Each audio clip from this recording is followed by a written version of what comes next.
हमने पिछली क्लास में क्या देखा भैया? 16 महाजनपद देखिए। कितने महाजनपद? 16 महाजनपद हमने देख लिया। सबको याद होगा 16 महाजनपद। 16 महाजनपद। आज आपका नया हेडिंग है। जो लोग भैया फ्रेशर हैं, जो लोग नए हैं, जिनकी आज पहली क्लास है, वो यहाँ से अपना नोट्स बनाना शुरू करेंगे। कहाँ से? मगध का उत्कर्ष। हमने बताया था पिछली हेडिंग क्या पढ़ाएंगे आपका? मगध का उत्कर्ष। तो हमने भैया 16 महाजनपद बताए। उनमें से हमने कहा जो आपका मगध है क्या है? सबसे शक्तिशाली जनपद है। सबसे शक्तिशाली जनपद कौन सा है? मगध। कोई बाहर है क्या? आ जाइए, आ जाइए।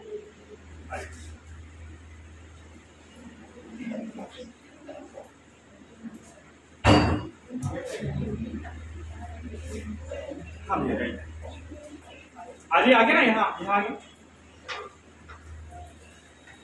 वहाँ आप पंखे के पास बैठना चाहें तो वहाँ बैठ सकती हैं, यहाँ बैठ सकती हैं, यहाँ बैठ सकते हैं। हाँ बढ़िया। चलिए भैया शुरू करें। तो हमने अभी देखा भैया 16 महाजनपद के बारे में हमने देख लिया और आपको हमने लिस्ट लगाई थी 16 महाजनपद की। सबको याद है? एक बार आप लोग बताएंगे सबको याद है कि नहीं याद है? दिखा दे रहे आपको। देखिए एक लिस्ट ले रहा हूं मैं और अगली लिस्ट में एक और ले रहा हूं।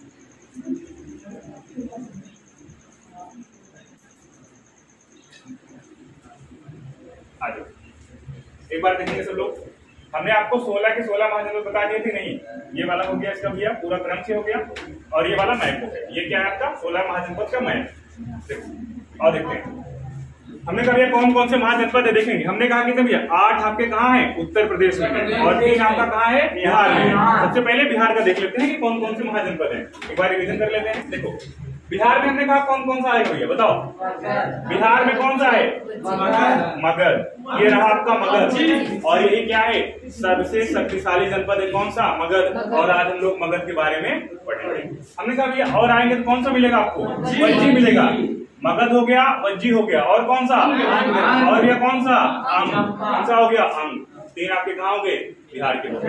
हमने कहा 8 आ जाओ उत्तर प्रदेश से देख लेते हैं। देखो कुरु और कौन सा? पांचाल, कोसल, मल, काशी, वत्स्य, चेदी और ये कौन सा? सूरसेन। इतना कहाँ का हो गया आपका? उत्तर प्रदेश का हो गया। आ जाओ मध्य प्रदेश का कौन सा है? अवंती। ये आप देख पा रहे हो? अवंती। ये कहाँ का है? आपका एमपी का है। मत्स्य बताओ कहाँ का है? मत्स्य आपका कहाँ का है? राजस्थान का है। अगर आप मैप देख पाओगे वर्तमान में भारत का तो ये वाला इलाका कौन सा है? राजस्थान का है। तो मत्स्य वाला जनपद कहाँ पड़ता है आपका? राजस्थान में पड़ता है। अवंती कहाँ पड़ेगा? एमपी में पड़ेगा। हमने कहा 16 महाजनपद में 2 क्या है? भारतीय सीमा के बाहर है। आ जाओ देख लेते हैं कौन कौन से। ये आप देख पा रहे हो कम्बोज और कौन सा भैया? गांधार। कम्बोज और गांधार क्या है? वर्तमान में भारत की सीमा से क्या है? बाहर है। ठीक है। और देखो भैया और एक भैया क्या है? अस्मत। अस्मत ये क्या पड़ता है? दक्षिण भारत में पड़ता है। हमने कल आपको बताया, पिछली क्लास में बताया। अगर हम पूछे भैया जो 16 महाजनपद है, 16 महाजनपदों में सबसे पूर्वी महाजनपद कौन सा? अगर मैं पूछूं सबसे पूर्वी महाजनपद कौन सा? यहाँ आप देख पा रहे होंगे तो सबसे पूर्व में कौन सा है? अंग। अगर मैं कहूँ सबसे दक्षिण में कौन सा महाजनपद? अस्मत। ये कौन सा है? अस्मत है। ये कौन सा है आपका? तो अस्मत है। ये कौन सा जनपद है? अस्मत। ये वाला कौन सा है? तो अस्मत। ये क्या है? सबसे दक्षिणी जनपद है। अगर मैं कहूँ सबसे उत्तरी जनपद कौन सा है? तो कौन सा है? यहाँ आप देख पा रहे होंगे ये कौन सा है? कम्बोज। ये क्या है? सबसे उत्तरी महाजनपद। अगर मैं कहूँगा सबसे पश्चिमी महाजनपद कौन सा है? तो आप यहाँ पे देख पा रहे होंगे अवंती। अगर मैं दिशा बताऊँ, अगर मैं आपको दिशा बनाऊं, ये क्या हो गया? उत्तरी हो गया। ये क्या हो गया? दक्षिणी। सॉरी ये आपका क्या हो गया? पश्चिमी हो गया। ये क्या हो गया? पश्चिमी और ये दक्षिणी और ये भैया पूर्वी। तो जब भी आपसे कहेगा 16 महाजनपदों में सबसे पूर्वी कौन सा? तो भैया अंग। सबसे पश्चिमी कौन सा? अवंती। सबसे दक्षिणी कौन सा? अस्मत। और सबसे भैया उत्तरी कौन सा? इतनी बात समझ में आ गई। और पिछली क्लास में हमने क्या किया है? पूरा का पूरा जो हमने यहाँ पे मैप लगाया हुआ ये वाला पूरा हमने बताया है और इनकी राजधानी आपको याद करवा दी है। देखो जैसे अंग की राजधानी मगध की राजधानी। हमने कहा मगध की 3 राजधानी, एक गिरिवरण, राजगिरी और पाटलिपुत्र। आगे आ जाओ। काशी की राजधानी वाराणसी। काशी की राजधानी क्या है भैया? वाराणसी। आ जाओ। वत्स की राजधानी क्या है? और भैया कोसल की राजधानी क्या है? सूरसेन की राजधानी क्या है? पांचाल की राजधानी। पांचाल की 2 राजधानी, एक अक्षत्र, एक कौन सा? आ जाओ। कुरु की राजधानी क्या है? इंद्र। मत्स्य की राजधानी क्या है? चेदी की राजधानी क्या है? शक्तिमती। क्या भी? शक्तिमती। अवंती की राजधानी क्या है? उज्जैन। हमने कहा बाहुबली मूवी देखे हैं, उज्जैन और माहिष्मति का नाम आएगा उसमें, माहिष्मति साम्राज्य है ना। ये देखोगे आप गांधार, गांधार की राजधानी क्या है? तक्षशिला। और भी कंबोज की राजधानी क्या है? हाटक। क्या है? कंबोज की राजधानी क्या है? हाटक। और भी क्या है? ये क्या है? असमक की राजधानी क्या है? पाटन या पोखरण है ना। आ जाओ, वज्जी की राजधानी क्या है? वैशाली। और मल्ल की राजधानी क्या है? चाहे कुशीनगर चाहे कुशावर। ये पिछली क्लासों का रिवीजन है ना। तो आज की क्लास में चलते हैं और साथ में धीरे धीरे हम लिखेंगे, आप लोग साथ में नोट करते चलिएगा, ठीक है ना। तो आज के लिए क्या भैया? मगध का उत्कर्ष। क्या है? मगध का उत्कर्ष। आज के लिए क्या भैया? मगध का उत्कर्ष। क्या हुआ? नहीं दिख रहा है क्या ब्राइटनेस इसका? नहीं दिख रहा है, मैं कह रहा हूँ ब्राइटनेस नहीं सर दिख रहा है, बट इसमें बहुत अंधेरा टाइप लग रहा है। इसमें कैमरे में अगर नहीं सही हो तो निकाल देना, ठीक है। देख लेना एक बार जरा, अगर तो कैमरा देख लेना तो निकाल देना, ठीक है। केवल आप लाइव चलेगी, ऑनलाइन नहीं चलेगा। यहाँ लाइट लगवाए, चेहरे पे एकदम अंधेरा आ रहा है क्या इसमें? नहीं क्लास दिख नहीं रही क्या उसमें? रहने दो, रिकॉर्ड हो जाएगा, इस फॉर्म में रहेगा। अगर अच्छी क्लास रहेगी तो पढ़ जाएगी, नहीं तो नहीं पढ़ेगी। देख लेंगे उसको, ऐसा रहेगा। नहीं फिल्टर नहीं लगवाना है। वो कौन सी मैम है जो फिल्टर पढ़ाती है? दिव्या मैम क्या? चलो कोई बात नहीं है, लड़कियां फिल्टर पढ़ाती है, ठीक है। कोई सा फिल्टर नहीं पढ़ाते। आ जाओ, हमने कहा भैया 16 महाजनपदों में सबसे शक्तिशाली जनपद कौन सा है? मगध। तो मगध के बारे में देखेंगे, कौन सा भैया? मगध। बात करेंगे भैया मगध का उत्कर्ष, ठीक है, कि मगध का उत्कर्ष कैसे होता है। हमने कहा यहाँ पे आप देखेंगे, अगर बात है इसकी टाइम पीरियड की, समयावधि। समयावधि का मतलब क्या होता है? टाइम पीरियड, मतलब ये कब से कब तक रहा। तो भैया ये जो मगध का उत्कर्ष है, अगर आप देख पाओगे तो 6वीं शताब्दी में माना जाएगा। हमने कहा 600 शताब्दी से 400 BC के मध्य क्या हुआ? 16 महाजनपद उभर के आए। कितने महाजनपद? 16 महाजनपद। और 16 महाजनपद में सबसे शक्तिशाली जनपद कौन सा है? मगध। इसके बारे में सबसे पहला पॉइंट क्या लिखेंगे? सबसे शक्तिशाली जनपद। सबसे शक्तिशाली जनपद कौन सा है? मगध। सबसे शक्तिशाली जनपद। साथ में नोट करते चलेंगे आप लोग, जैसे मैं पॉइंट टू पॉइंट लिखूंगा, आप लोग पॉइंट टू पॉइंट नोट करते चलेंगे, ठीक है ना। तो ये जो तीर है किसकी तरफ संकेत कर रही है? मगध की तरफ। मगध क्या है? सबसे शक्तिशाली जनपद। सबसे शक्तिशाली जनपद। आपसे सिंपल भाषा में क्वेश्चन पूछेगा, 16 महाजनपदों में सबसे शक्तिशाली कौन? तो ये कौन सा? मगध। तो सबसे शक्तिशाली जनपद कौन सा था? मगध। आ जाओ, और ये कहेगा मगध का जो ये उत्कर्ष है कब हुआ। अगर आपसे समय मिलेगा तो आप बता सकते हैं कब भैया? 6वीं शताब्दी में। कौन सी शताब्दी में? 6वीं शताब्दी। कौन सी शताब्दी है? तो 6वीं शताब्दी। और क्या कह सकते हैं? बात आएगी भैया इसकी समय अवधि का मतलब ये है कि इसका टाइम पीरियड, मतलब मगध जो ये साम्राज्य है कब से कब तक रहा। बात समझ में आई? तो भैया मगध साम्राज्य कब से कब तक रहेगा ये मैं बता दे रहा हूं आपको। 544 BC से लेके 185 BC तक। ये क्या है पूरा आपका मगध साम्राज्य का जो समय अवधि है। मतलब आप देख पाओगे, अगर इसको घटाओ तो कितना साल निकल के आएगा। एक बार घटा के जरा बताना मुझे, 544 में से 185 घटाना, टोटल कितना टाइम आ रहा है मुझे बताना है। करेक्ट, ये आपका काम है, ठीक है। तो अगर आप मैं कहूं भैया जो ये 6वीं शताब्दी है, 6वीं शताब्दी में क्या उत्कर्ष हुआ भैया? मगध का क्या हुआ है? उत्कर्ष हुआ है। और टाइम पीरियड क्या है? 544 से लेके 185 BC तक। इसमें देखो भैया मगध वाले में दो बात है। ये जो मगध साम्राज्य है आपका, इसमें दो बात समझना है। क्या क्या बातें हैं? 359 के आसपास आ रहा होगा, ठीक है। कितना आ रहा है? तो 359 के आसपास, ठीक है। 359 ईयर्स। अगर आप देख पाओगे जो मगध साम्राज्य है पूरा कितना शासन किया? 359 साल। बात समझ में आई? हल्का सा अंदाजा हो गया होगा। आ जाओ देखते हैं इसमें से दो बातें क्या निकल जाती है भैया, थोड़ा समझिए। दो बातें क्या निकल जाती है भैया? आपका आता है प्राचीन मगध, प्राचीन मगध। और एक भैया आपका निकल जाता है कौन सा? आधुनिक मगध। कौन सा? आधुनिक मगध। थोड़ा सा कहानी है, अभी मैं कहानी आपको बताऊंगा, आप लोग सुनिएगा, ठीक है। अब देखो कहानी क्या है। ये जो भैया प्राचीन मगध, जो प्राचीन मगध, थोड़ा इसके बारे में सुनिए। आप लोगों ने महाभारत देखा है? कितने लोगों ने देखा है? आप लोग महाभारत नहीं देखी हो? देखिए थोड़ा सा कहानी नहीं समझ पाई होगी, है ना। देखो कहानी क्या है भैया, जो क्या है, देखो जो प्राचीन मगध है, कुछ ग्रंथों में ये कहा गया है कि जो मगध है भैया इसका साक्ष्य कहाँ देखने को मिला है? महाभारत में भी मिला है। देखो भैया ये जो प्राचीन महाभारत ये कब के समय का है? तो ये भैया महाभारत कालीन। ये जो प्राचीन मगध आपका कब का है? महाभारत कालीन। कौन सा है भैया? महाभारत कालीन। इसका मतलब क्या है मैं बताऊं थोड़ा सा। कहते ऐसा है कि जो मगध है, मगध पे सबसे पहले एक बृहद्रथ नाम का क्या है? शासक। तो मगध पे सबसे पहले शासन कौन किया? बृहद्रथ किए। बृहद्रथ, यहाँ पे नाम लिख रहा हूँ बृहद्रथ, बृहद्रथ। अब बताते हैं बृहद्रथ का पुत्र कौन होता है? जरासंध। बृहद्रथ का पुत्र कौन है? जरासंध। मैंने कहानी बताई सबको, हमने कहा भैया जो राजा बृहद्रथ हैं इनको पुत्र नहीं पैदा हो रहा, तो ये ऋषि के पास जाते हैं, तो उनसे कहते हैं कि ऋषि मुनि जी ऐसी ऐसी दिक्कत है, हमको पुत्र नहीं हो रहा है।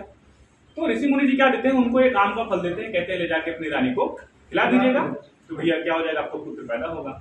लेकिन हाँ, राजा जी ये भूल जाते हैं कि आम के फल को बिना काटे ही खाना होता है। तो जब रानी को देते हैं, रानी क्या करती है भैया, फल को बीच से ऐसे काट देती है और खा लेती है। तो जब उनका पुत्र जो पैदा होता है वो क्या होता है, बीच से ऐसे दो भागों में बटा हुआ पुत्र पैदा है, उसी का नाम क्या है? जरासंध। राजा क्या करते हैं भैया, सोचते हैं हमको राक्षस पैदा हो गया हमारी रानी को, उसको फेंकवा देते हैं जंगल में। तो मैंने बताया जो इसका नाम जरासंध पड़ा है, एक जरा नाम की क्या होती है, राक्षसी होती है। जरा नाम की क्या होती है, राक्षसी होती है। वो उस जंगल के रास्ते से जा रही थी जहां राजा ने अपने बेटे के दोनों शरीर के भाग को फेंकवाया। तो अब राक्षसी क्या करती है, राक्षस लोग मांस वगैरह खाते ही, उसने देखा टुकड़ा है मांस का, उठा लिया, उठा के गई देखी, फिर टुकड़ा मिला, दोनों उठा लिया और दोनों टुकड़ों को उसने पास लाया, तो दोनों टुकड़े क्या हुए, जुड़ गए, और उनके जुड़ने से क्या हुआ, एक पुत्र बन गया, उसका नाम क्या हो गया, जरासंध। अब जरा नाम की क्या होगी, राक्षसी, और संध मतलब क्या होता है, जोड़। तो जरा नहीं जोड़ा था तो इसका नाम क्या पड़ गया, जरासंध। और महाभारत में आपको मिलेगा क्या, मल्लयुद्ध। मल्लयुद्ध, थोड़ा सा कहानी बता दूं, मल्लयुद्ध इसको भैया हराएंगे कौन, भीम। भीम कौन है भैया, अरे अर्जुन के भाई है ना, पांडवों में से एक है ना। तो भीम क्या करते हैं, मल्ल युद्ध के लिए क्या करते हैं, इसको ललकारते हैं कि तुम हमसे क्या करो, द्वंद्व में मल्ल युद्ध करो। तो इसको करना क्या रहता है, इसको क्या रहता है भैया, वरदान मिला रहता है, जब तक कोई इसको बीच से फाड़ के फेंकेगा नहीं तब तक जरासंध क्या होगा, मरेगा। तो मल्ल युद्ध होता है, भीम कई बार इसको फाड़ के फेंकते हैं, ऐसे फाड़ते हैं बीच में पैर से, एक पैर इधर और एक भाग इधर फेंक देते हैं, फिर क्या करता है, जुड़ जाता है। तो इसमें सारी लीला किसकी रहती है, कृष्ण भगवान की रहती है। महाभारत में सबसे लीला मतलब कहें तो एक प्रकार से आप कह सकते हैं पूरी लीला किसकी है, कृष्ण भगवान की है। अब ये तिनका उठाते हैं और भीम की तरफ इशारा करते हैं, भीम ऐसे फाड़ो, इधर का इधर मत फेंको, इधर का फाड़ो, इधर का इधर फेंक दो, इधर का इधर फेंक दो, तो टुकड़ा क्या होगा, जुड़ेगा नहीं। तो भीम क्या करते हैं, सेम कृष्ण के इशारे समझ जाते हैं और जरासंध को बीच के फाड़ सकते हैं। तो कहते हैं कि ये जो प्राचीन मगध है इसका वर्णन कहाँ मिलता है, आपका प्राचीन महाभारत, ठीक है। लेकिन हमको पढ़ना क्या है, आपका आधुनिक मगध पढ़ना है। हमको पढ़ना क्या है मेरे दोस्तों, आधुनिक मगध पढ़ना है। आधुनिक मगध में क्या जानकारी है, थोड़ा सा ये आप सुन लो। कभी अगर आपसे पूछे भैया प्राचीन मगध, अगर प्राचीन मगध नहीं लिखेगा, अगर कहेगा मगध साम्राज्य की स्थापना किसने की, अगर ऑप्शन में बिंबिसार नहीं रखेगा तो क्या रखेगा, बृहद्रथ रखेगा, तो भूलना मत कभी, ठीक है ना। ये प्राचीन मगध वाला है, ये थोड़ा सा कम प्रमाणिक माना जाता है। जो हम लोग पढ़ते हैं हिस्ट्री में वो ये वाला होता है। अब ये वाला इसमें क्या बात है, थोड़ा सा समझाता हूँ मैं। इसमें क्या बात है, जो मगध पे शासन आएगा भैया, इसमें आएगा किसका, सबसे पहले आएगा हर्यक वंश। कौन सा आएगा, हर्यक वंश। कौन सा आएगा, हर्यक वंश आएगा। पहला वंश कौन सा है, तो हर्यक वंश। अगर आप देख पाओगे, मैंने कल ट्रिक बताई थी उस दिन, जो भैया आधुनिक मगध है, इस पे कितने वंशों ने शासन किया, 7 राजवंशों ने शासन किया। मैंने ट्रिक क्या बताई थी, हसीन मासुकासी, हसीन मासुकासी, हसीन मासुकासी। किसी की गर्लफ्रेंड है, वो उसको याद कर रहा है और कह रहा है कि मेरी गर्लफ्रेंड क्या थी, एकदम हसीन, हसीन मासुकासी मेरी गर्लफ्रेंड, ठीक है। अरे को याद कर रहा है तो वैसे ट्रिक बन गई, हसीन मासुकासी। मैंने कहा भैया पहला कौन सा है आपका, हर्यक वंश है, उसके बाद कौन सा है, शिशुनाग वंश है, फिर कौन सा है, नंद वंश है, फिर मौर्य वंश है, फिर शुंग वंश है, फिर कौन सा भैया, पौंड वंश है, फिर कौन सा है, सातवां। अगर आप हसीन मासुकासी कह सकते हो या फिर सा कह सकते हो, कोई दिक्कत नहीं है। अगर आप इसको सा रखोगे हसीन मासुकासा तो क्या हो जाएगा आपका, सातवां। लेकिन अगर आप मुख्य रूप से देखें, अगर आप मुख्य रूप से देख पाओगे तो जैसे ही मौर्य वंश खत्म होगा, कौन सा वंश भैया, मौर्य वंश खत्म होगा यहाँ से, मतलब 1, 2, 3 और 4, तो 4 शासनकाल कहाँ के हैं, सीधा का सीधा मगध के। जैसे जब आपका मौर्य वंश खत्म होगा ना तो 185 BC खत्म हो जाएगा। देख रहे हैं उसका टाइम पीरियड कहाँ तक है, 185 तक। तो यहाँ से चलते हुए आएगा मौर्य साम्राज्य, मगध साम्राज्य कहाँ तक खत्म हो जाएगा, तो मौर्य साम्राज्य के आसपास खत्म। तो मैं अच्छे से लिख दे रहा हूँ, इसको ट्रिक लिखना है, लिख देंगे। कैसे लिखना है आपको मैं बता रहा हूँ, कोई घबराने की जरूरत नहीं कि सर कैसे लिखें। तो सबसे पहला वंश कौन सा आएगा, हर्यक वंश आएगा। अब देखो मैं बता रहा हूँ, जो भैया आधुनिक कौन सा है, आधुनिक मगध है। कौन सा है, आधुनिक मगध। तो इसमें जो राजवंशों ने शासन किया उसकी ट्रिक क्या होने वाली है, हसीन, इसको लिखना है, नोट करके चलेगा, हसीन मासुका सा, हसीन मासुका सा। और मैं सबका पार्टिकुलर नाम लिख दे रहा हूँ, ठीक है, हसीन मासुका सा। और देखते हैं जो मैंने बातें बताई समझ में आई सबको? किसी को कोई कंफ्यूजन तो आप पूछ सकते हैं, ठीक है? इसके लिए मत देखना कि सर इसमें क्या दिक्कत है, इसके लिए कोई दिक्कत नहीं है, आप पूछ सकते हो, ठीक है ना? आ जाओ। तो ये क्या है? हा से क्या हो गया? हर्यक वंश। स से क्या हो गया? शिशुनाग वंश, नंद वंश, मौर्य वंश, और ये कौन सा? शुंग वंश, और कौन सा? कर्ण वंश, और ये सातवाहन वंश। मैं पार्टिकुलर नाम लिख रहा हूं, ठीक है? देखो हर्यक वंश कौन सा है भैया? तो हर्यक वंश, हर्यक वंश, शिशुनाग वंश, शिशुनाग वंश, हर्यक वंश, शिशुनाग वंश, शिशुनाग वंश, ठीक है? गर्मी बहुत ज्यादा है। शिशुनाग वंश, हर्यक वंश, शिशुनाग वंश, आप लिखते चलिए, मैं बोल रहा हूँ। और ये कौन सा है? नंद वंश। कौन सा है? तो नंद वंश। और कौन सा है मेरे दोस्त? अगर मैं म से देखूं तो मौर्य वंश। कौन सा है आपका? मौर्य वंश। कौन सा है? मौर्य वंश। और भैया इससे क्या हो गया आपका? शुंग वंश। कौन सा हो गया? कौन सा हो गया? शुंग वंश, शुंग वंश। और कैसे क्या हो गया भी आपका? कर्ण वंश। कौन सा? कर्ण वंश। और भैया इससे क्या हो गया? से सातवाहन। कौन सा हो गया? सातवाहन वंश। इससे भैया ये ट्रिक क्या है? आपको एक क्रम देगी। क्या देगी? एक क्रम देगी, इससे आप कंफ्यूज नहीं होंगे। देखो भैया, से क्या हो गया? हर्यक वंश। स से क्या हो गया? शिशुनाग वंश। सी से मतलब शिशुनाग वंश। न से नंद वंश, म से मौर्य वंश, सु से क्या हो गया? शुंग वंश, क से क्या हो गया? कर्ण वंश, और सा से क्या हो गया? सातवाहन। तो हम बारी बारी से एक एक क्रम के बारे में पढ़ेंगे, एक एक वंश के बारे में पढ़ेंगे। एक वंश में क्या आएंगे? कई राजा आएंगे, कई राजा का शासनकाल पढ़ना पड़ेगा हमको। फिर क्या करेंगे? बारी बारी से हम क्रम खत्म करते हुए आगे चलेंगे। समझ में आएगा? लिख लीजिए, आराम से नोट करिए, कोई दिक्कत नहीं हो जाएगी तो बता देना। एक बार मैं फिर से बताऊं कि आगे चलूं? सब लोग बताएंगे, फिर से बताऊं?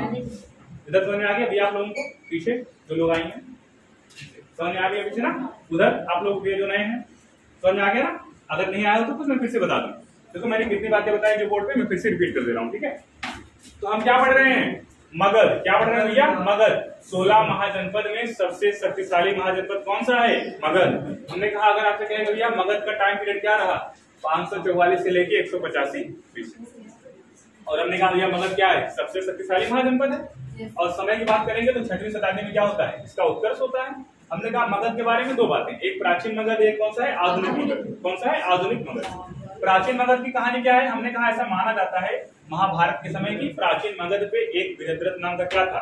शासक हुआ करता था। उसी का पुत्र कौन है? जरासंध, जिसको भीम ने कब हराया? मल्ल के युद्ध में हरा दिया। इतनी कहानी कहाँ पे है? आपका प्राचीन मगध की। जब भी आपसे कहे प्राचीन मगध का संस्थापक कौन, अगर ऑप्शन में यहाँ पे बिंबिसार लिखा रहेगा तो बिंबिसार मारना, अगर बिंबिसार नहीं दिया रहेगा तो क्या दिया रहेगा? बृहद्रथ दिया रहेगा। बात समझ आ गई?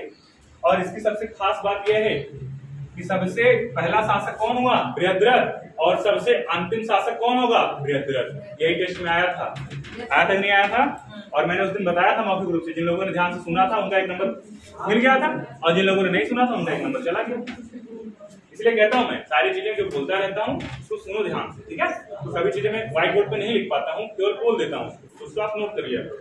देखो भैया, लेकिन मैं कोशिश करता हूँ कि एक एक पॉइंट कहाँ लिखूं? व्हाइट बोर्ड पे लिखूं। देखो अब हमने कहा भैया जो आपका ये क्या है? आधुनिक मगध है, हमको यही पढ़ना है, क्योंकि क्या है? ये प्रमाणित चीजें हैं, ये हमको आगे इतिहास में क्या करना है? यही लेके चलना है। हमने कहा भैया इस पे जो आपका आधुनिक मगध है, इस पे कितने राजवंश ने शासन किया? 7 राजवंश। 7 राजवंश कौन कौन बताओ? हर्यक वंश, शिशुनाग वंश, नंद वंश, मौर्य वंश, शुंग वंश, कर्ण वंश, सातवाहन। इन्हीं सातों के बारे में हमको बारी बारी से क्रम से पढ़ना है। तो इसमें से पहले हेडिंग क्या बनाएंगे हम लोग? पहले हेडिंग क्या बनाएंगे?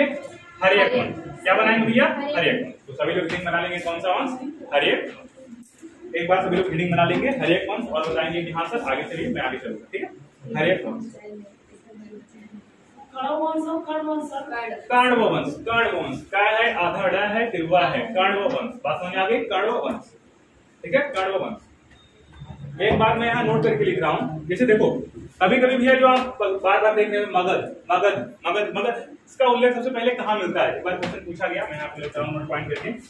अगर कहे भैया आपसे मगध साम्राज्य का, किसका? मगध साम्राज्य, मगध साम्राज्य का सबसे पहला उल्लेख कौन से वेद में मिलता है? कोई जानता है? नहीं भैया, मगध साम्राज्य का सबसे पहला उल्लेख, मगध साम्राज्य का सबसे पहला उल्लेख। कोई दिक्कत नहीं है, तुक्का मार सकते हैं आप, तुक्का मार सकते हैं। क्या हो गया? हाँ तुक्का मार सकते हो, जब आंसर नहीं पता है तुक्का ही मारो। आ जाओ।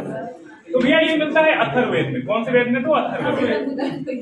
जब भी आपसे कहे भैया जो आपका क्या है मगध साम्राज्य, ये क्वेश्चन पूछा गया, ठीक है, अगर आपसे कहे मगध साम्राज्य का सबसे पहला उल्लेख या सबसे पहली जानकारी कहाँ मिलती है, तो अथर्ववेद में। हमने आपको 4 वेद पढ़ाए, जो लोग नए हैं, जो आज से क्लास ज्वाइन किए उनको नहीं पता होगा, जो पुराने हैं उनको पता होगा, है ना। मैंने 4 वेद आपको पढ़ाए, कौन कौन सा? ऋग्वेद, यजुर्वेद, सामवेद, अथर्ववेद। सबसे भैया नया वेद कौन सा है आपका? अथर्ववेद। कहाँ घूम रहे हो गधा तुम तब से? हाँ आया था शिवम की? बाद में आया? पहले से आए थे? गधे घूम रहे हो क्लास छोड़ के? अच्छा। और सब ठीक है ना? कोई दिक्कत है क्या? बढ़िया होंगे? तबीयत नहीं सही क्या किसी की? तबीयत नहीं सही है क्या किसी की? पूछ रहा हूँ मैं। चलो हमने कहा भैया, अच्छा चलो ठीक है, हमने कहा हेडिंग क्या बनाएंगे आप लोग? हर्यक वंश। क्या बनाओगे? तो हर्यक वंश। हेडिंग क्या बनाओगे? हर्यक वंश। हेडिंग क्या है? हर्यक वंश। आओ देखते हैं। हर्यक वंश भैया आपका जब शुरू होता है तो इसमें सबसे पहले इसका संस्थापक कौन आएगा आपका? बिंबिसार आएगा। कौन सा आएगा? बिंबिसार आएगा। हर्यक वंश का संस्थापक कौन है? बिंबिसार। ठीक है, आ जाइए। तो हमने कहा हर्यक वंश शुरू होगा 544 बीसी से लेके 412 बीसी तक। 544 बीसी से लेके भैया कितना? 412 बीसी तक क्या रहेगा आपका? हर्यक वंश रहेगा। अब इसके बाद कौन सा वंश आएगा बताओ? अरे हसीन टीम नहीं याद आ रही है, शिशुनाग वंश आएगा। ठीक है, तो बारी बारी से हम लोग क्या करेंगे? वंशों को पढ़ते हुए चलेंगे। चलो, तो हर्यक वंश कब तक रहेगा? तो 544 से 412 तक रहेगा। एक एक पॉइंट अच्छे से हम लोग नोट करेंगे। देखो इसमें से क्या क्वेश्चन बनेगा? हर्यक वंश के संस्थापक आपसे कहेगा, हर्यक वंश का संस्थापक कौन? तो भैया संस्थापक कौन है बताना मुझे। हर्यक वंश के संस्थापक कौन? बिंबिसार। बिंदुसार मत लिखना, जैसे मैं लिख रहा हूँ ध्यान से लिखना, बिंबिसार लिखना। क्या लिखोगे भैया? बिंबिसार लिखोगे। क्या लिखोगे आप? बिंबिसार। अब देखो ये जो हर्यक वंश है, अगर मैं 544 में से 412 घटाता हूँ कितना वर्ष आएगा? जरा निकाल के बताना मुझे, अच्छे से बताना, अगर गलत हुआ तो बहुत मार पड़ेगी, जान लेना। 132। ये 544 से 412 घटाओगे तो 132 साल आएगा।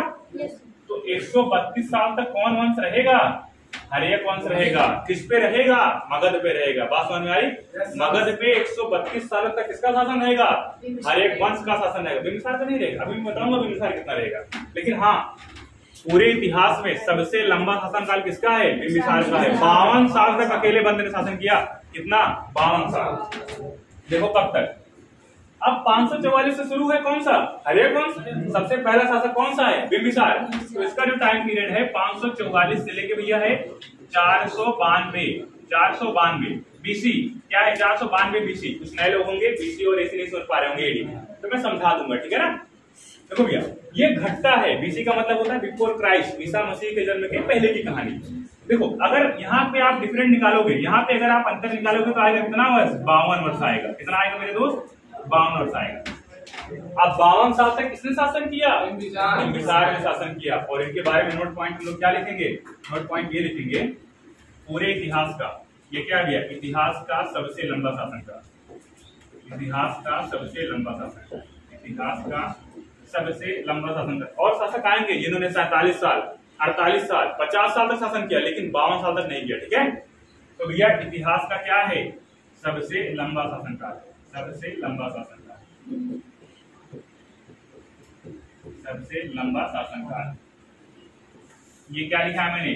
52 वर्षों तक। 52 वर्षों तक क्या किया इसने? शासन किया। 52 वर्षों तक शासन किया। किसने किया? बोलो। बिंबिसार ने किया। जी ऐसे बोल दिया करो, बिंबिसार ने किया। ऐसा लगे कि एनर्जी है, नहीं तो ऐसा लगता है सोए वो सभी लोग। देखो तो जब भी आपसे कहे मेरे दोस्त कि हर्यक वंश के संस्थापक कौन? बिंबिसार। कौन है? बिंबिसार। ये यहां तक नोट हुआ। बिंबिसार के बारे में इतनी कहानी नोट हुई। बिंबिसार क्या है? हर्यक वंश का क्या है? संस्थापक है। कुछ ग्रंथों में इसके पिताजी का नाम मिलता है। किसके? बिंबिसार के। मिलता है क्या? भट्टी। क्या नाम है भैया? भट्टी। ठीक है, लेकिन हाँ ये प्रमाणिक एकदम नहीं माना जाता। कुछ ग्रंथों में मिलता है जिसके पिता का नाम क्या था? भट्टी। कभी कभी ऑप्शन मिलता है कि हरेक वंश की स्थापना किसने की? भट्टी ने की। किसने की? भट्टी ने की। घबराना मत, ठीक है। इसके पिता कौन है भैया? भट्टी। क्या नाम है? भट्टी। लेकिन जब भी ऑप्शन में मिलेगा अधिकांश कौन सा मिलेगा? बिंबिसार। हरेक वंश का संस्थापक कौन है? बिंबिसार। कौन सा है? बिंबिसार। आगे चलो मैं थोड़ा सा, मैंने गधा मैंने बिंबिसार पे टिक लगाया, फिर ऐसे लिखा। अगर मैं ऐसे लिख दूं पिता, अगर मैं ऐसे लिख दूं पिता तो किसके पिता होंगे? बात हो रही बिंबिसार की, तो बिंबिसार के पिता होंगे भट्टी, है ना। अरे इतना तो कॉमन सेंस है, समझना चाहिए। तो कैमरे में क्यों देख रहे हो? कैमरा बंद हो गया क्या? अच्छा, इसकी वजह से देखो यहाँ पे कैमरा लग जाएगा, यहाँ पे जब होल होके। कई दिन से मैं बोल रहा हूँ सर से, सर भी कोशिश कर रहे हैं कि कैमरा की व्यवस्था हो जाए थोड़ा सा दूर, है ना। ये आपका डिस्टर्बेंस जो है एकदम खत्म हो जाएगा, ठीक है। लेकिन जब तक नहीं हो पाए थोड़ा सा एडजस्ट करना पड़ेगा। चलो, संस्थापक कौन हो गया? बिंबिसार। पिता का नाम क्या मिलता है? भट्टी। 544 से लेकर भैया 492 तक कौन रहता है? बिंबिसार रहता है। कितने वर्षों तक शासन करेगा? 52 वर्षों तक शासन करेगा। अब देखो बिंबिसार क्या भैया? बड़ा चालाक इंसान है। ये क्या है? बड़ा चालाक इंसान। चालाक कैसे है? ये क्या करता है? ये दो नीति अपनाता है। क्या करने के लिए? राज्य विस्तार करने के लिए। क्या करेगा? एक तो कहेगा मैं युद्ध नीति अपनाऊंगा, छोटे छोटे राज्यों को मारूंगा और उनको क्या करूंगा? जीत लूंगा। और फिर क्या करेगा? सोचेगा छोटे राज्यों को तो मार के जीत लूंगा, जो मुझसे बड़े राज्य हैं, मुझसे तगड़े राज्य हैं, उनको कैसे जीतूंगा? तो क्या करूंगा मैं? विवाह करूंगा, वैवाहिक नीति अपनाऊंगा। जैसे कोसल की राजकुमारी कौन है? महाकोसला। प्रसेनजीत राजा है, उनकी बहन है कौन? महाकोसला। उनसे शादी करेंगे कौन? बिंबिसार। और क्या मिलेगा? काशी दहेज मिल जाएगा। जैसे अपने यहाँ नॉर्मली क्या होता है भैया, लड़के हमारे ग्रुप दिन बांटे 3 लाख रुपया ले भाई और एक गाड़ी ले ना, और चैन मुट्ठी घड़ी ऊपर से ले तो ब्याह कर ना, ऐसे अपने यहाँ चलता है। लेकिन पहले क्या हुआ था? अरे पहले राजा है, पूरा क्या है? पूरा जमीन बीघा 100-200 बीघा उनका है, ले लो पूरा 100 बीघा तुम्हारे नाम कर दिया, है ना। हाँ हाँ, अरे पहले क्या हुआ करता था? अब इतने बड़े राजा हैं, जैसे कहते हैं ना भैया, बड़े घरे शादी करे जावा तो पैसे ज्यादा लागे। अब राजा के यहाँ अपनी बेटी का विवाह कर रहे हैं तो कुछ तो दहेज देंगे, तो दहेज क्या दिए? पूरा काशी दे दिए। अरे उनके पास और भी जागीर है, वहां पे शासन करते हैं। ऐसा नहीं कि जहां रहते पूरा उसको ही दे दिए, ऐसा नहीं है, ठीक है। तो और देखते हैं बिंबिसार को भैया 2 पुत्र होते हैं। एक कौन होता है? एक दशक होता है, एक कौन होता है? अजातशत्रु। एक दशक, एक अजातशत्रु। देखो बिंबिसार क्या करेंगे? अभी आप देखोगे तो अंग, यहाँ पे आओ थोड़ा सा, मैं अंग का आपको लोकेशन दिखा दूं। अंग, जो अंग राज्य है, देखो भैया, ये देखो, आप अगर देख पाओगे ध्यान से, देखो ये मगध है। कौन सा भैया? ये मगध है, और मगध के जस्ट बगल में क्या है? अंग। कौन सा है? अंग। कौन सा है? तो अंग। अब देखो भाई, बिंबिसार क्या करेगा? अंग को जीतेगा। किसे जीतेगा? अंग को। अंग पे आक्रमण करेगा, अंग को जीतेगा, और अपने पुत्र, छोटे पुत्र, क्या नाम है? अजातशत्रु, उसको वहां का उपराजा बना देगा। जैसे क्या है, मेन राजा कौन है? बिंबिसार है। बिंबिसार क्या करेगा? अंग को जीतकर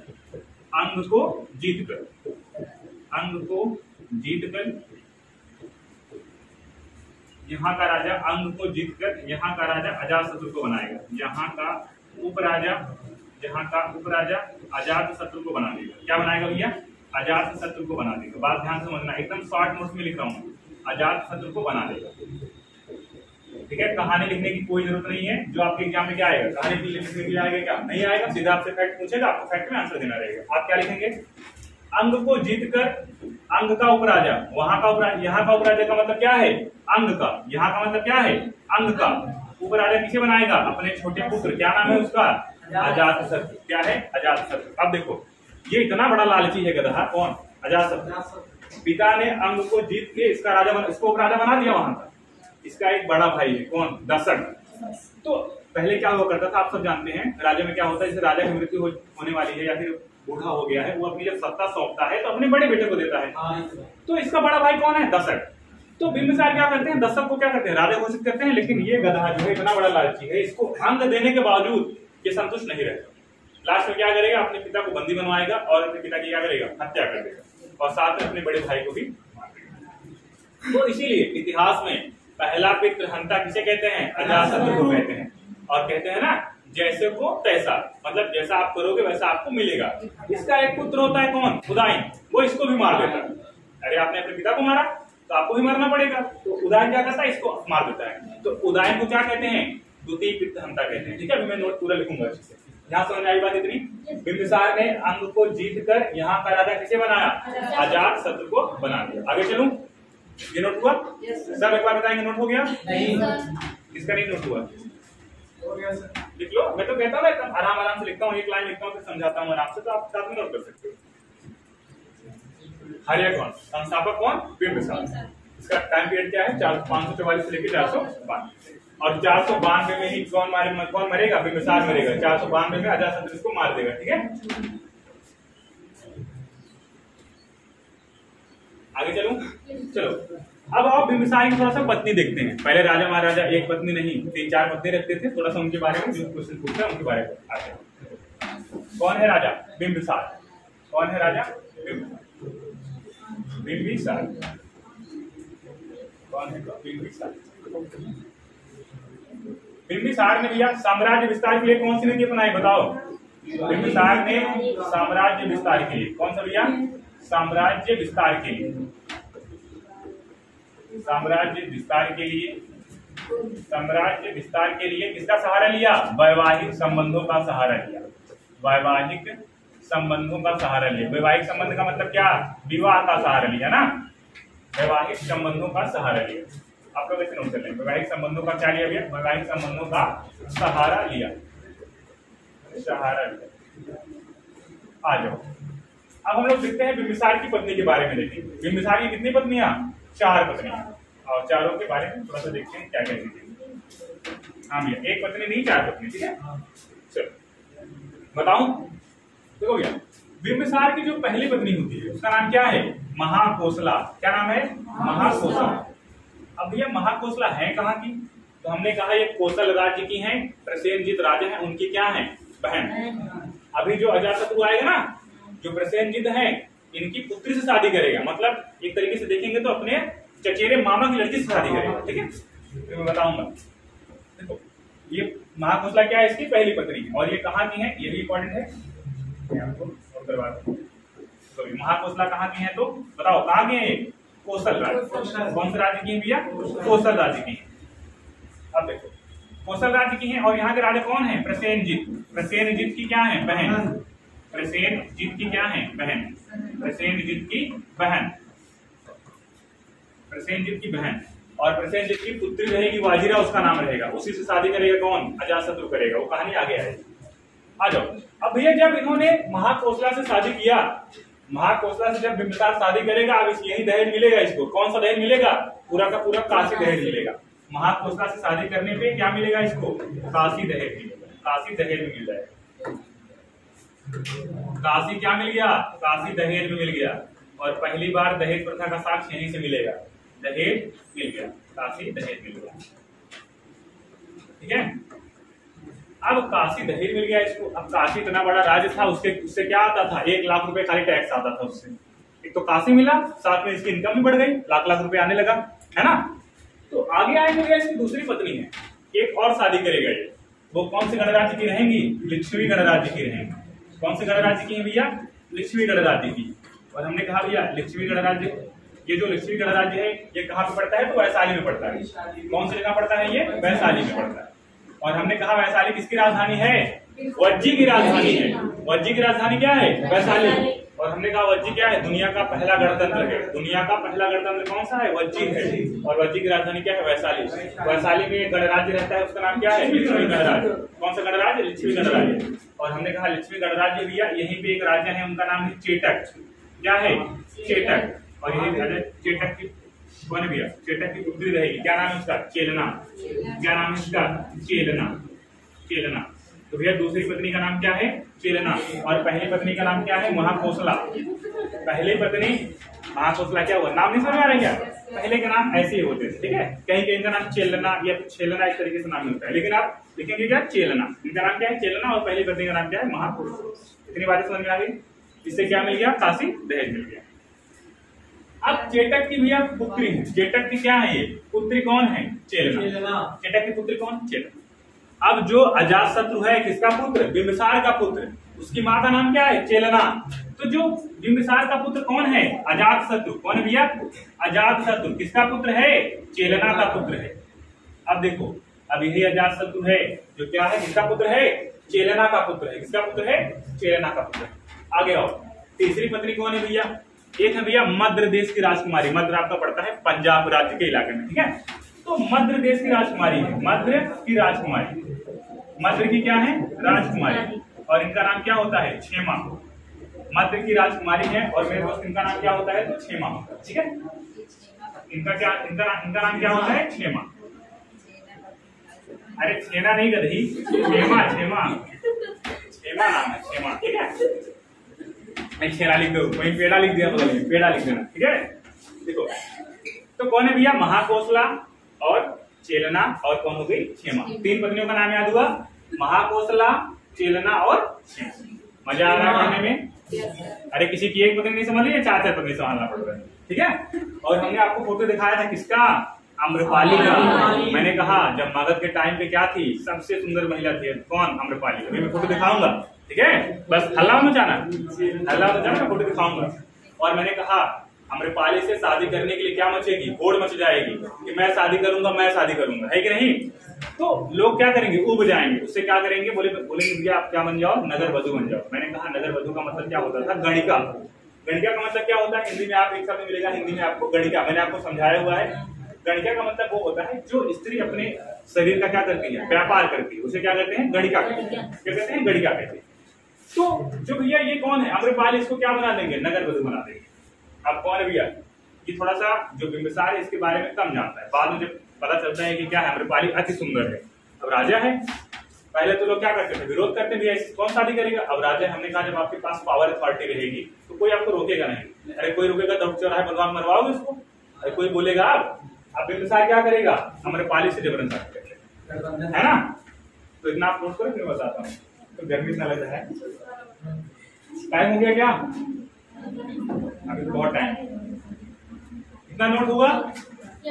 महाकोसला, चेलना, और चेलना से ही उत्पन्न पुत्र है बिंबिसार का कौन सा? अजातशत्रु। और चौथी पत्नी है इसकी कौन भी? आम्रपाली। और आम्रपाली कहाँ रहती है? वैशाली में। वैशाली के नगर वधु है। तो वैशाली की नगर वधु है कौन भी? आम्रपाली। वैशाली की कौन है? आम्रपाली। आम्रपाली दो भी मत सोच लेना तुम लोग, ठीक है ना। अरे जो भोजपुरी वाली हीरोइन है वो नहीं, ठीक है, ये अलग है। आम्रपाली अति सुंदर महिला है आम्रपाली। लेकिन भैया ये क्या करती है? वेश्यावृत्ति का कार्य करती है, तो याद रखें। और यही आम्रपाली है, हमने कहा जिसके यहाँ कौन जाता है? बताओ। अरे बुद्ध जी का एक्सेस से चला जाता है इनके यहाँ ना। हाँ वही भी एकदम सेम। सबको कहानी याद है ना? चलो आगे देखते हैं थोड़ा सा इसके बारे में क्या। अब देखो आम्रपाली का एक पुत्र होता है बिंबिसार से। जो आम्रपाली का पुत्र होता है उसका नाम क्या है? जीवक। उसका नाम क्या है? जीवक। और हमने कहा है जीवक क्या होता है? हर्यक वंश का ये राजवैद्य है। हर्यक वंश का क्या है? राजवैद्य है। जब भगवान बुद्ध जी बीमार पड़ते हैं तो बिंबिसार जीवक को भेजते हैं कि जाओ क्या करो भैया? उनका इलाज करो। समझ में आई बात? अब यही जीवक है, इसी जीवक की वजह से मगध को क्या मिलेगा? अवंती राज्य मिलेगा। अवंती के राजा हैं चंद्र प्रदोत। उनकी तबीयत खराब होती है, उनको ऐसा रोग हो जाता है जिसे कहते हैं असाध्य बीमारी, मतलब ऐसी बीमारी हो जाए जिसका कोई इलाज ना हो। तो जो कौन है भैया? बिंबिसार। कौन है? बिंबिसार। वो कहेगा किसको? जीवक को। जीवक क्या है? राजवैद्य है। कहेगा भैया आप जाइए अवंती राज्य में, वहां के राजा कौन है? चंद्र प्रदोत।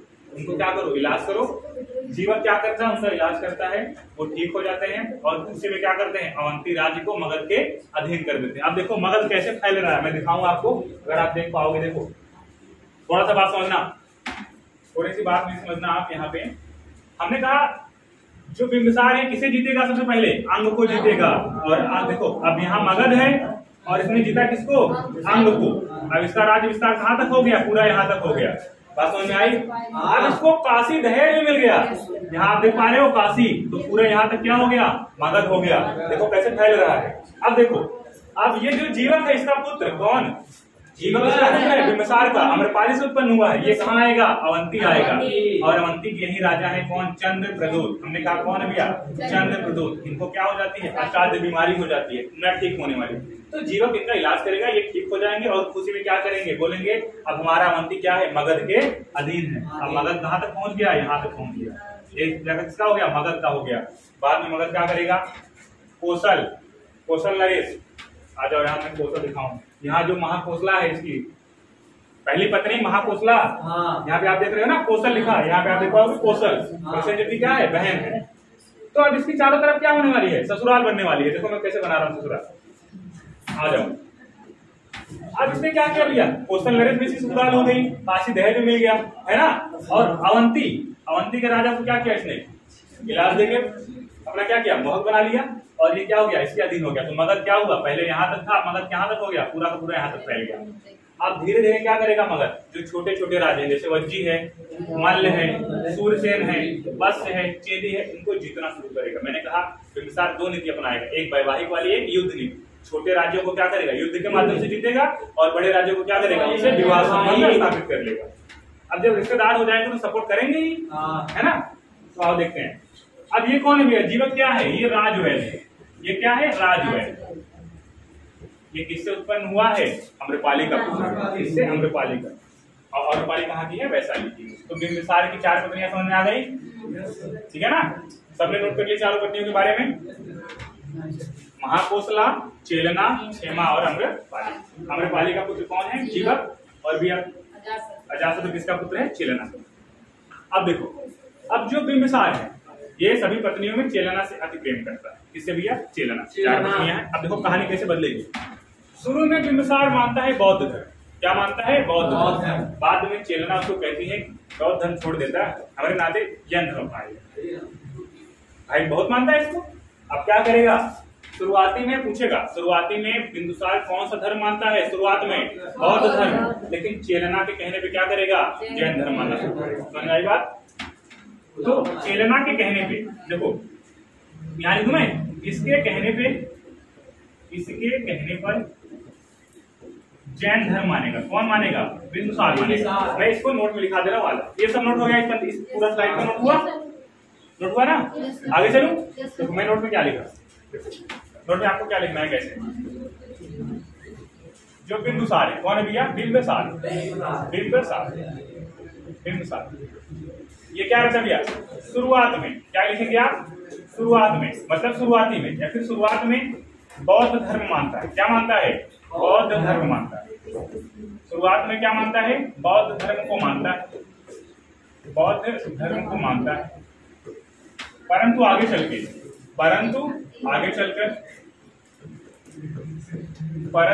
चलकर चेलना के कहने पे, दूसरी पत्नी है ना चेलना के कहने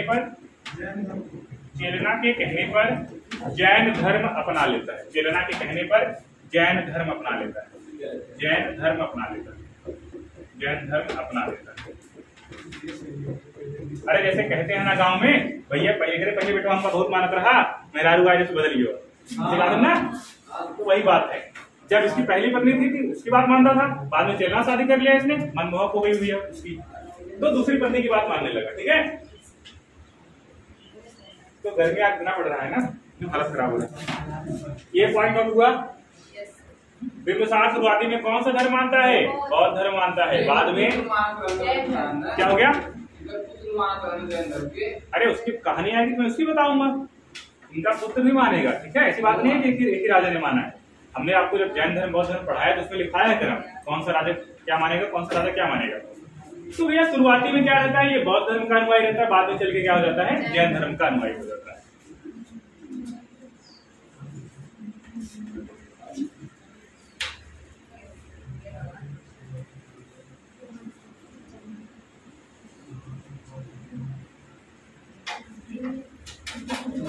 चलो आगे देखो भैया, जो आपका बिंबिसार है, कौन है, बिंबिसार। कई बार पूछा जाता है कि बिंबिसार का अन्य नाम क्या है।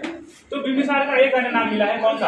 अगर आपसे कहे भैया बिंबिसार का अन्य नाम क्या है, तो अन्य नाम इसका मिला है क्या, श्रोणी। क्या मिला है, श्रोणी। ये बात क्वेश्चन पूछा गया है, बिंबिसार का अन्य नाम क्या है, श्रोणी। और श्रोणी का मतलब होता है अस्थायी सेना रखने वाला। क्या होता है भैया, अस्थायी सेना रखने वाला। आपसे कहे श्रोणी का मतलब क्या होता है, तो क्या होता है, अस्थायी सेना रखने वाला। क्या होता है, अस्थायी सेना रखने वाला। अस्थायी सेना रखने वाला किसका नाम, किसका मतलब होता है, श्रोणी का मतलब होता है। तो बिंबिसार का नाम क्या हो गया, श्रोणी। और श्रोणी का मतलब क्या होता है, अस्थायी सेना रखने वाला। क्या होता है, अस्थायी सेना रखने। इतनी बात समझ में आई। 4 पत्नियों के बारे में आपने देखा, इसके पुत्रों के बारे में देखा, वही लिखना है अभी, ठीक है। आराम से आप देख लो क्या हो गया। हमने कहा इसका अन्य नाम होता है श्रोणिक। क्या है श्रोणिक? और श्रोणिक का मतलब होता है अस्थायी सेना रखने वाला। जो अस्थायी सेना रखता है उसे क्या बोलते हैं? श्रोणिक बोलते हैं। क्या कहते हैं? श्रोणिक बोलते हैं।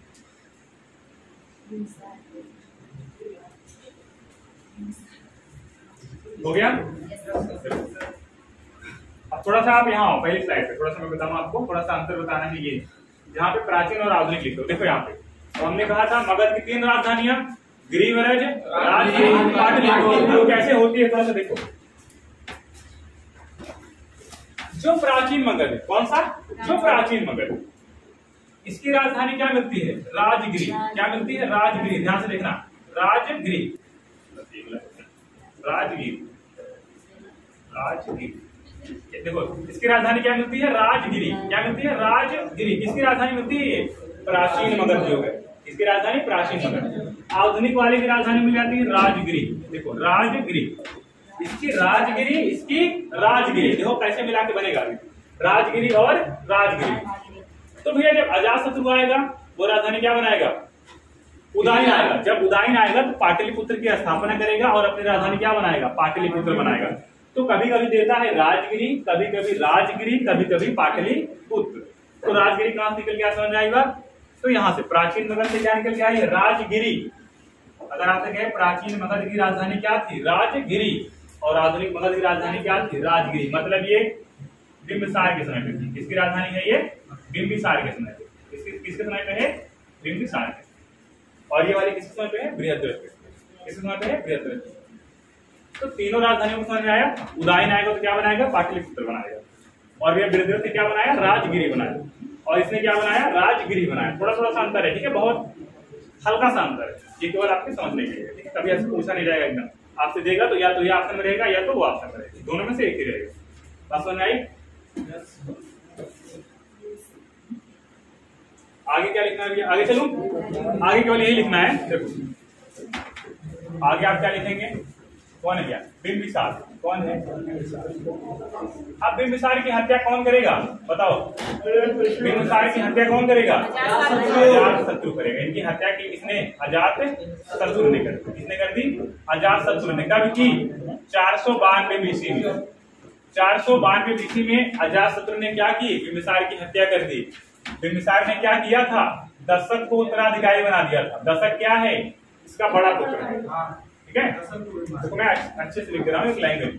अपने बड़े पुत्र, अपने बड़े पुत्र, इसने क्या किया भैया? अपने बड़े पुत्र, अपने बड़े पुत्र दशक को उत्तराधिकारी बनाया। अपने बड़े पुत्र का नाम क्या है? दशक। दशक को क्या बनाया? उत्तराधिकारी बनाया। उत्तराधिकारी बनाया। उत्तराधिकारी बनाया। अब जैसे ही पिताजी ने बड़े भाई किसके? अजातशत्रु के बड़े भाई दशक को क्या बनाया? उत्तराधिकारी बनाया। वैसे अजातशत्रु क्या हुआ? भड़क गया, है ना। जैसे कहते रहते हैं कुछ दुष्ट प्रकृति के भाई रहते हैं, उनको बड़े भाई का जो राज्य विस्तार है, जिसका रहन सहन पसंद नहीं आता, तो ऐसे क्या है आपका? अजातशत्रु है, दुष्ट प्रकृति क्या है। तो ये क्या करता है? अपने पिता को क्या करेगा? बंदी बनवाएगा और उनकी हत्या कर देगा। कब करेगा? 492 में करेगा। और यही हत्या करने के कारण इसे क्या कहेंगे? प्रथम पितृहंता कहेंगे। क्या कहेंगे मेरे दोस्त? प्रथम पितृहंता। ऐसे लिखना, प्रथम पितृहंता। तो प्रथम पितृहंता कौन हो गया? अजातशत्रु। अब यहाँ पे द्वितीय पितृहंता यही लिख रहा हूँ, देखो। इसकी भी हत्या, इसकी मतलब किसकी? अजातशत्रु की। इसकी हत्या इसके पुत्र, इसकी हत्या इसके पुत्र उदयन ने कर दी। किसने कर दी? उदयन ने कर दी। उदयन ने कर दी। किसने कर दी भैया? उदयन ने कर दी। इसीलिए उदयन को क्या कहते हैं? उदयन को कहते हैं द्वितीय पितृहंता। द्वितीय पितृहंता। जब मैं उदयन के बारे में पढ़ाऊंगा तो वहां भी लिखाऊंगा, ठीक है, यहाँ भी लिखा रहा। द्वितीय पितृहंता आप इतनी बार लिखेंगे तो आपको खुद याद हो जाएगा कि हाँ द्वितीय पितृहंता। अब देखो भैया, अब एक पहला पितृहंता कौन हुआ? अजातशत्रु। दूसरा कौन बन गया? उदयन। इस तरीके से आप देख पाएंगे पूरा का पूरा हर एक वंश क्या है? पितृहंता वंश है। तो हम क्या लिख सकते हैं? इस प्रकार इस प्रकार हर एक वंश को क्या कहेंगे? इस प्रकार को हर एक वंश को क्या कहेंगे? पितृहंता वंश कहेंगे। हर एक वंश को पितृहंता वंश कह देंगे। ये आप समझ पाए कि नहीं? ये वाली लाइन पितृहंता वंश कहते हैं।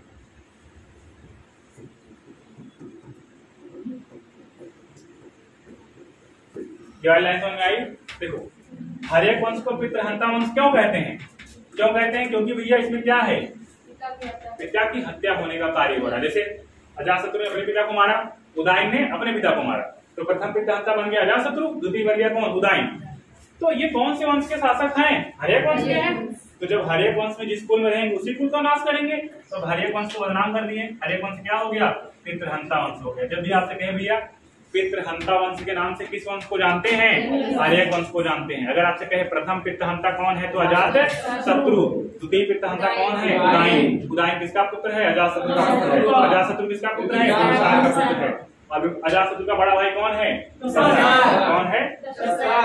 जितनी बातें आज हमने बताई सबको याद हो गई? सबको याद हो गई? Yes sir.